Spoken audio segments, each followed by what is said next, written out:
એની અંદર એ સત્સંગ સભામાં સૂતજી પધારે છે. ઉગ્ર સર્વા નામ છે,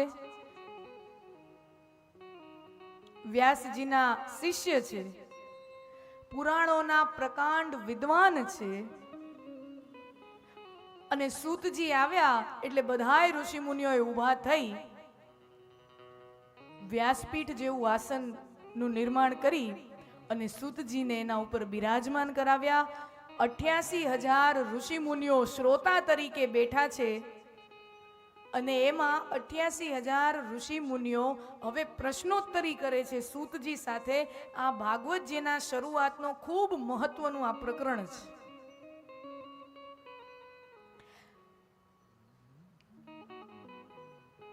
ધર્મ જગતમાં, આધ્યાત્મની દુનિયામાં જ્યારે હું ને તમે આપણે પહેલું ડગલું માંડીએ ત્યારે આપણા મનમાં અનેકો પ્રશ્નો આવે. મારા ને તમારા મનમાં જે પ્રશ્નો ઉદ્ભવતા હોય એનો સારરૂપ પ્રશ્નો 6 પ્રશ્ન તરીકે સૂતજીને પૂછવામાં આવ્યા છે 88,000 ઋષિ મુનિઓ દ્વારા. અને સૂતજી પ્રસન્ન થયા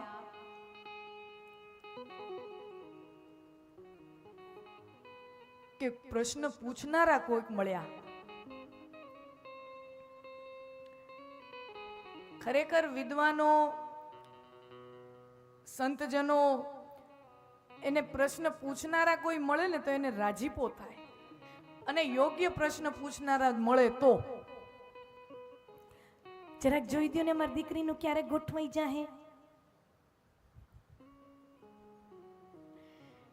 એવા પ્રશ્નોમાં જે ખરેખર વિદ્વાન છે, જે ખરેખર જ્ઞાની છે, એવા મહાત્માઓને એમાં રસ ન હોય. એવા તમે પૂછો તો એ ઠીક છે, હવે પૂછ્યું છે તો પછી તમારા એવા પ્રશ્નોનો સમાધાન કરતા હોય, પણ આધ્યાત્મ જગતને સ્પર્શતા પ્રશ્નો પૂછવામાં આવે તો એને આનંદ આવે.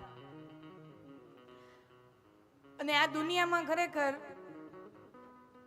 પ્રશ્ન પૂછવા વાળાની કમી છે. જવાબ તો ગૂગલમાં મળી જાય છે. જવાબ તો મને તમને ગૂગલે આપી દે છે. સાચા અને સારા પ્રશ્નો પૂછવા વાળાની સંખ્યા ઘટતી જાય છે, એ સંખ્યા મળતી નથી.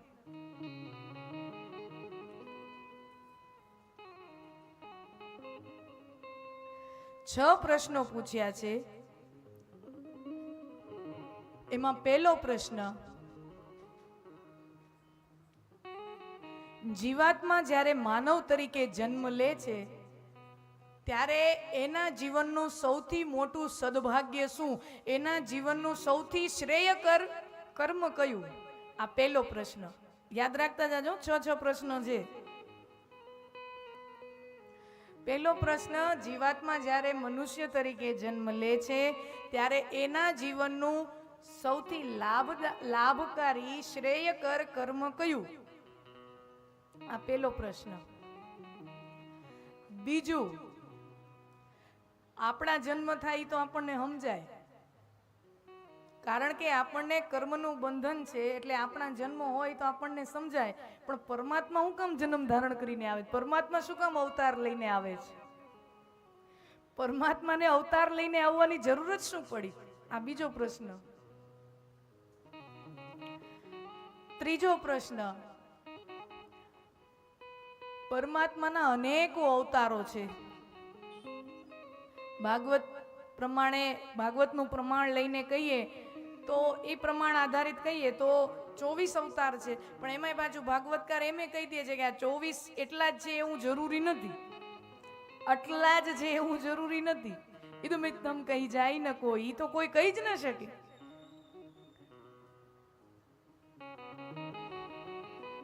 તો આટલા બધા પરમાત્માના અવતારો છે, તો આમાંથી મારે ને તમારે ભજવા જેવો પરમાત્માનું સ્વરૂપ કયું?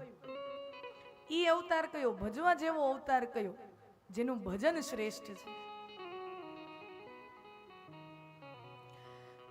ચોથો પ્રશ્ન,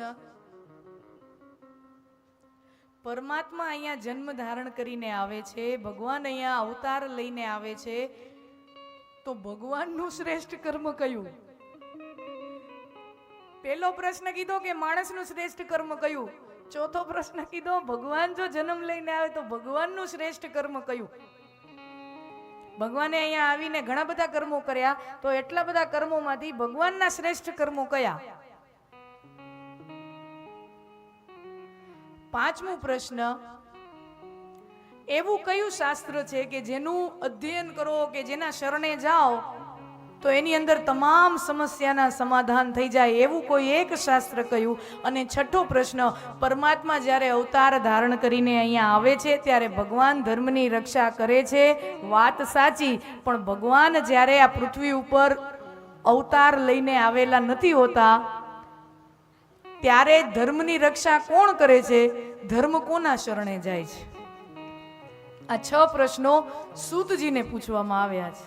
આ એવા પ્રશ્નો છે જે મારા ને તમારા મનમાં રમતા હોય એવા પ્રશ્નો છે. અને હવે સૂતજી આ 6 પ્રશ્નોનો ઉત્તર આપે છે.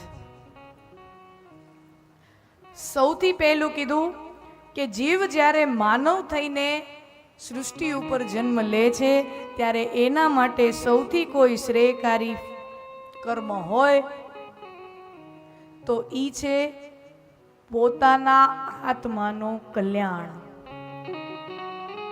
પોતાના આત્માની ઉન્નતિ. એનાથી શ્રેષ્ઠ કર્મ એના માટે કોઈ પણ માણસ માટે બીજું કોઈ હોઈ જ ન શકે. પોતાના આત્માનું કલ્યાણ એનાથી શ્રેષ્ઠ કર્મ કોઈ પણ મનુષ્ય માટે કાંઈ હોઈ જ ન શકે. મહાભારતમાં એક શ્લોક છે, આપણા નીતિશાસ્ત્રોમાં પણ અલગ જગ્યાએ પણ એનો અલગ શબ્દોમાં એનો સાર મળે છે. સુંદર મજાનો વ્યાસજી ટાંકે છે એક શ્લોક, સતમ વિહાય ભોક્તવ્યમ, 100 કામ છોડીને જમી લેવું. હો ભાઈઓ, 100 કામ છોડીને જમી લેવું. આપણા નીતિશાસ્ત્રો કહે છે સતમ વિહાય ભોક્તવ્યમ. પેટ ભરવા તો કમાઈ છે ને, ઈ ન ભરી શકી તો હું કામનું? આના હાટું તો બધી દોડધાક છે ને, ઈ જમવાનો ટાઈમ ન મળે તો હું કામનું? સતમ વિહાય ભોક્તવ્યમ, 100 કામ છોડી અને જમી લેવું. બધાય કે આમાં મજા આવી. આ તો શાસ્ત્રોએ આપણને ભાવતું આપ્યું, 100 કામ છોડીને જમી લેવું. પછી સહસ્ત્રમ સ્નાન આચરેત, 1000 કામ છોડીને નાઈ લેવું. 1000 કામ છોડીને સ્નાન કરી લેવું. સહસ્ત્રમ સ્નાનમ આચરેત, સહસ્ત્ર કામ છોડીને 1000 કામ છોડીને નાઈ લેવું. ઘરના હવારના પોરમાં 11 વાગ્યા સુધીના બધાના પાટા મારી મારીને બાથરૂમમાં ધકેલે કે હવે તો નાઈ લે, હવે તો નાઈ લે. એકવાર નાઈ લ્યો એટલે આખા 24 કલાકનું કામ પૂરું. વળી આ બીજો દી ઉગે તે દીની વાત. 1000 કામ છોડીને સ્નાન કરી લેવું. લક્ષમ વિહાય દાતવ્યમ, 1,00,000 કામ છોડીને તમને કોઈ અભાવગ્રસ્ત દેખાય, તમને કોઈ જરૂરિયાતમંદ કોઈ એવી જગ્યા દેખાય, કોઈ જરૂરિયાતમંદ પાત્ર દેખાય, એને કંઈક આપી દેવું, દાન કરી દેવું, જે પણ જગ્યા હોય. લક્ષમ વિહાય દાતવ્યમ, 1,00,000 કામ છોડીને દાન કરવું. અરે આમાં 1,00,000 કામ છોડીને દાન કરવું એવું હું કામ કીધું? 1000 ને 100 કેમ દાનની વાત ન આવી? 1,00,000 કામ છોડીને દાન કરવું એવું કીધું. કારણ કે દાન છે ને એવી વાત છે ને, એનો ઉમળકો આવે, ઉભરો આવે. કોકનું ભલું કરવાનો ક્યારેક આમ માણાને ઉભરો આવે, વળી ઉભરો સમી જાય. એકાદો સોદો તમારો ક્યાંક તમને આમ થોડી 5 મિનિટ એમ થાય આમ ઉભરો, આમ ક્યાંક આમ કરી નાખવું છે, સરસ મજાનું ગાયું માટે આમ કરવું છે, ધર્મ માટે આમ કરવું છે. ક્યાંક કોઈ કન્યાના કોઈક સમૂહ લગ્ન થતા હોય કે તે અભાવગ્રસ્ત કોઈ કન્યા હોય તો આપણે એનું કન્યાદાન કરાવી દઈએ, આમ ઉભરો આવે. પણ વળી અડધી કલાક પછી એમ ફોન આવે તમારો ઓલો જે સોદો હતો એ કેન્સલ થયો છે.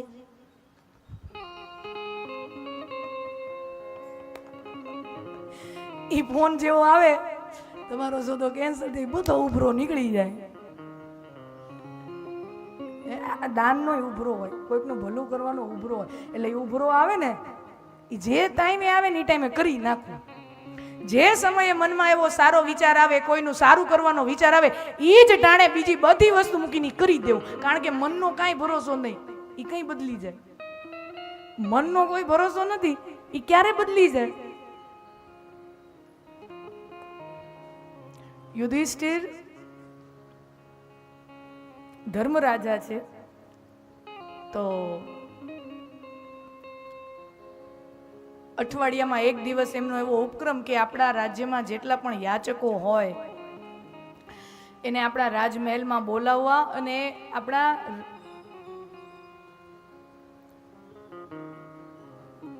રાજા તરફથી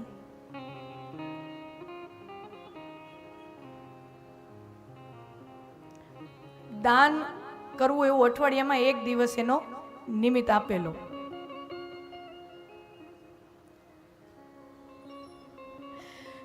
તો ભીમ આમ જુએ છે કે મોટા ભાઈ રાજા છે યુધિષ્ઠિર આમ બધાને આમ જેટલા પણ યાચકો આવતા હોય એને આમ દાન તરીકે આપતા જાય.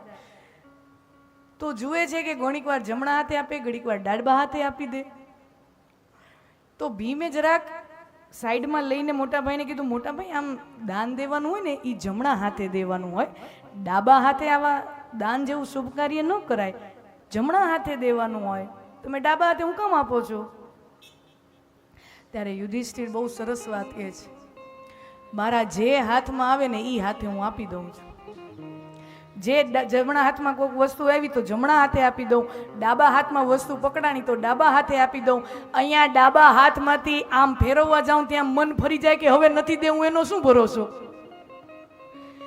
ભરોસો? કહેવાનું મતલબ લક્ષમ વિહાય દાતવ્યમ, લાખ કામ છોડી અને કોકનું કાંક સારું કામ થતું હોય, લક્ષ્ય વિહાય દાતવ્યમ. અને છેલ્લે હું કીધું,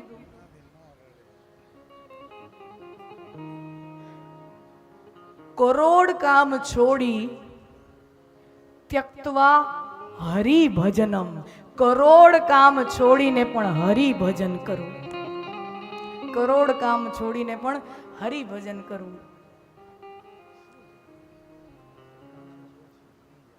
હવે આમાં એવું શું કામ કીધું? હવે જો પ્રશ્ન થવો જોઈએ, પ્રશ્ન ઉપર પ્રશ્ન થવા જોઈએ.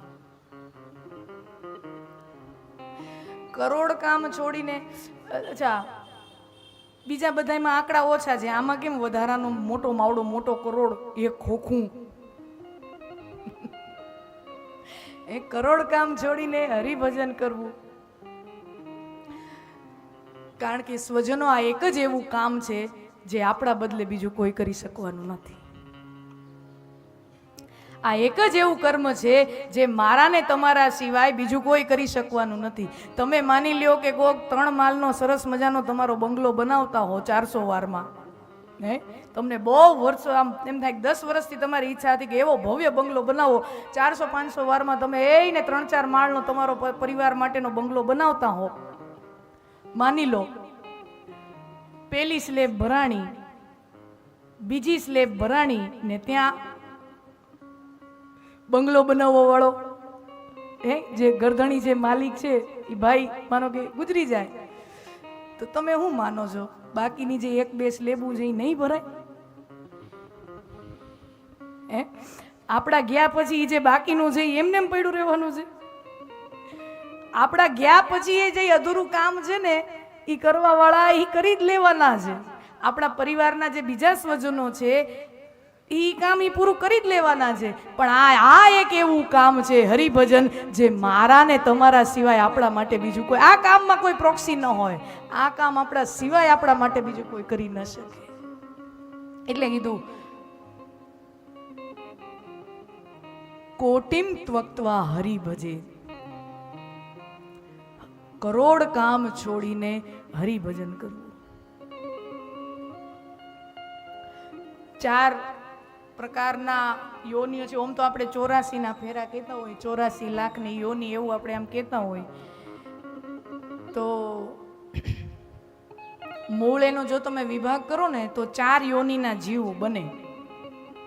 4 પ્રકારની કોઈ પણ જેટલી જીવ સૃષ્ટિ છે ને 84 લાખના આપણને જીવ દેખાય છે, એમાં નાનામાં નાની કીડી મકોડાથી માંડીને ઉપર ઉડતા પક્ષીઓથી માંડીને દરિયામાં તરતી વેલ મોટી મોટી એનાથી માંડીને જેટલા પણ પશુ પક્ષીઓ કીડા મકોડા જેટલા હોય ને એને 4 વિભાગમાં વિભાજન થાય, 4 પ્રકારના જીવ હોય. એક છે અંડાયજ, આપણા શાસ્ત્રો કહે છે પેલું અંડાયજ એટલે કે પેલા જીવ ઈંડા રૂપે જન્મે અને પછી ઈંડામાંથી જીવ નીકળે બહાર, અંડાયજ. તો એક વિભાજનનો પ્રકાર છે અંડાયજ. બીજું જરાયજ, માના ઉદરમાંથી જીવ છે એ જર સાથે જન્મે, એ જરાયજ, જર સાથે જન્મે. એના અમુક વિભાગો છે, આપણે બધાય મનુષ્યો કહો અનેકો કેટલાય બીજા પશુઓ છે, આ જરાયજ, જર સાથે જન્મે, જરાયજ. અંડજ, જરાયજ, સ્પેદજ. અમુક જીવો પસીનામાંથી જન્મે, એમને પસીનામાંથી જન્મે.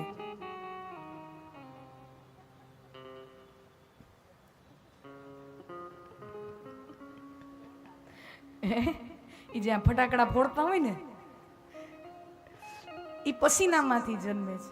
અમુક જીવો પસીનામાંથી જન્મે એને કહેવાય સ્ફેદજ. અને ચોથા પ્રકારની યોની છે ઈ છે ઉદ્ભેજ, એટલે જેટલા પણ આ ઝાડ ઝાંખરા ફૂલ પૌધા જે તમે જુઓ છો, જેટલો પણ પાક ખેતરમાં લહેરાતો હોય, વનસ્પતિ જગત જેટલું છે એ ઉદ્ભેજ યોની છે. આ 4 યોનીના જીવ છે. અને આ 4 યોનીના એટલે 84 લાખ ટોટલ યોની થાય. એમાં મારું ને તમારું મનુષ્ય એક એવો દેહ છે કે જે એની અંદર નરમાંથી નારાયણ બનાવવાની સંભાવના છે. 84 લાખ યોનિઓમાંથી આટલા પ્રકારના જીવો છે, એમાંથી નરમાંથી નારાયણ બનવાની સંભાવના આ મનુષ્ય યોનીને ઈજારો છે, એની મોનોપોલી, આપણી મોનોપોલી છે. આપણા સિવાય અધિકાર કોઈને પ્રાપ્ત નથી. તો જો ઈશ્વરે મને ને તમને વિશેષ અધિકાર આપીને મોકલ્યા છે, વિશેષ હક આપીને મને ને તમને મોકલ્યા છે, અને એ અધિકારનો હું ને તમે ઉપયોગ ન કરી તો દેવાવાળાને એમ થાય આને મેં હું માણા બનાવ્યો, આને મેં હું માણા બનાવ્યો. પોતાના આત્માનો ઉદ્ધાર એ જીવનું સૌથી મોટું શ્રેય કર્મ છે, સૌથી મોટું લાભદાયી કર્મ છે. હવે એના રસ્તા શું એ દરેક માણસને પોતાને ગોતવાના હોય છે. કોઈ માણસ માટે, બધાય લોકો માટે એક જ રસ્તો ફિક્સ એવું નથી. કોઈ જ્ઞાન માર્ગે પોતાના આત્માનું કલ્યાણ કરતો હોય, કોઈ કર્મ માર્ગે પોતાના આત્માનું કલ્યાણ કરતો હોય, તો કોઈ ભક્તિ માર્ગે પોતાના આત્માનું કલ્યાણ કરતો હોય. દરેકના પોતપોતાના રસ્તા અલગ હોય, પણ પોતાના માયલાનું કલ્યાણ, ઉદ્ધાર, આશ્રય કર્મ સૌથી શ્રેષ્ઠ કર્મ. આ બીજો પ્રશ્ન પૂછ્યો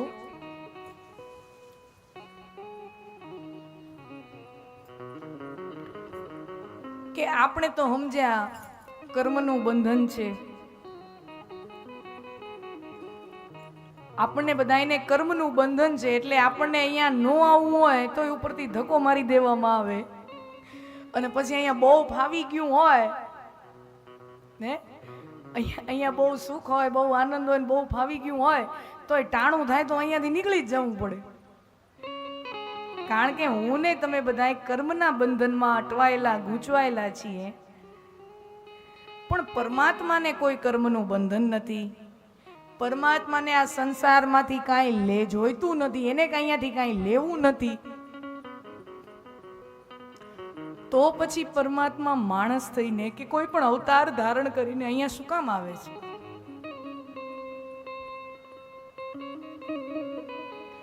એનો પણ અલગ અલગ શાસ્ત્રોમાં વિવિધ પ્રકારના જવાબો મળે, પણ મુખ્ય હાર્દ એનો હોય તો પરિત્રાણાય સાધૂનામ વિનાશાય ચ દુષ્કૃતામ ધર્મ સંસ્થાપનાર્થાય સંભવામિ યુગે યુગે. પરિત્રાણાય સાધૂનામ, વિનાશાય ચ દિષ્ટકૃતામ.